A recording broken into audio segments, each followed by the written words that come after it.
Morning guys, and welcome to my review slash gameplay commentary of Dirt 3. You'll see this race, it's a Trailblazer race.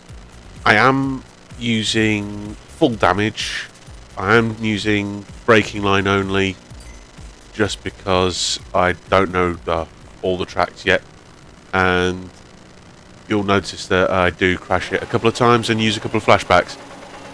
But that's just to save my life, basically. Right, so here we go. Dirt 3. Arcadey rally game. Absolutely fantastic. It does feel like you're on ice, and it does feel like you're on tarmac, etc, etc. So there is the handling aspect isn't too arcadey, or too sort of, I don't know how you put it. It's not Blur or Ridge Racer or the old sort of very arcadey games. Now, graphics are fantastic. The controls intuitive. The difficulties are pretty much self-explanatory, and it's a damn good game and a lot of fun in multiplayer. Played a bit of that with Facial and a couple of other guys, and it's fantastic. Spent hours on it playing all the different game modes. So what have you got? You've got Trailblazers, which is this. You haven't got a co-driver, you've just you on your own in a really fast car trying to find your way around a track. And this is where I did make the first mistake and actually crash.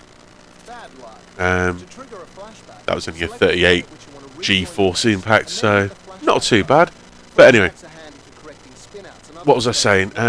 Yeah, you've got this, it's Trailblazer, you've got standard point-to-point rally, you've got Rallycross, which is 8-ish cars on a track, and just go a couple of 4, 5, 6 laps maybe. Then you've got head-to-head, which is the new sort of thing that came into World Rally a few years ago. Well, it could have been like almost 10 years ago now. I cannot remember. I haven't watched Rally for a long time. You've got Land Rush, which is the Rallycross game, but with trucks. You don't have many cars to pick from on that one. And you have got Gymkhana, which is freestyling, doing donuts and spins and stuff like that. So anyway, I'm come second in this race, and I thought, sod that, I don't like coming second, so I'll restart it. Lengthening the video a bit, yes, so I can keep on talking, but it's a lot of fun, and I thought, well, I don't like coming second. So, multiplayer, there's a few more game types, there's like the usual ones. Like the point-to-point one, you have a ghosted car, Trailblazers, you can see all where people are, but they're ghosts, so you can't actually crash into them, apart from Rallycross, which you're meant to. So then there's extra game modes in multiplayer. They're classed as party modes. So what have you got? You've got the Transporter, which is basically capture the flag with cars. You've got Invasion, which is cardboard cutouts of aliens and buildings or cities, and if you hit a city you lose a point, and if you hit a alien you gain a point. Guy with the most points at the end wins. Infection, which is similar to the Halo version of Infection, where one guy starts infected, he goes and infects the other guys by hitting them, basically. A lot of fun, yeah. I think there are a couple of others. I'm trying to think now. I cannot think of them right now. But anyway, I'll get onto that later on. If I decide to. Yeah, I don't know. We'll see. But anyway, my first impressions of Dirt. Played it good 5 hours so far. Single player, good standard campaign. Very similar to Grid, if you've ever played that. The handling of the cars. Ooh, this one's a good one. I think this one's about 60G impact. Stay on a second. Yeah, 65. Yay! I beat the G's. Anyway, back to the what was I saying? Yeah, it's very much like Grid. The handling's a bit like Grid as well. They've modified it a bit to make it rally rather than conventional racing, which Grid was. Grid was track racing, whereas this is rally. And they've taken like a couple of things from Formula 1 2010 as well, which are being Codemasters. It's all very good, and they're sort of building on the engine that they use, and it's fantastic, and it's getting better and better. As you can see there, I had an excursion through like some trees, and I was lucky enough not to hit anything. But if I did, things fly everywhere. I mean, you hit a fence on this, it disappears. Like those little red ones there. If you hit those at speed, they get taken out.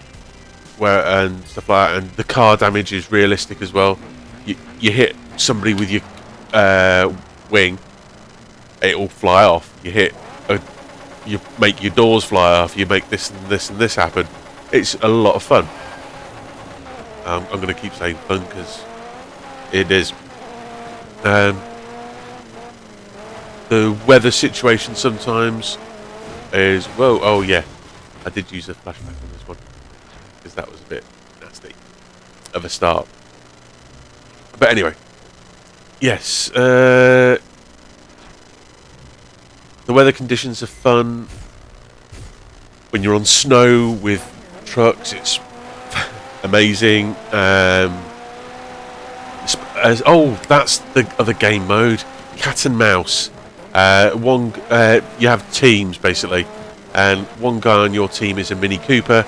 The rest have slightly more powerful cars and faster cars to push your Mini around the track, or to take out the other guy's Mini, the other team's Mini, and the first Mini across the line wins.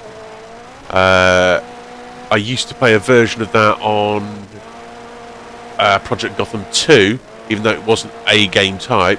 A lot of people used to play it with Minis and the 911s on there, the racing 911, and around the Nurbo track, and that used to give you like 10,000 or more XP if you the Mini, and it was fantastic and a lot of fun. There we go, fun again. It's the optimal word at the moment for me. If I'm having fun, it's all good.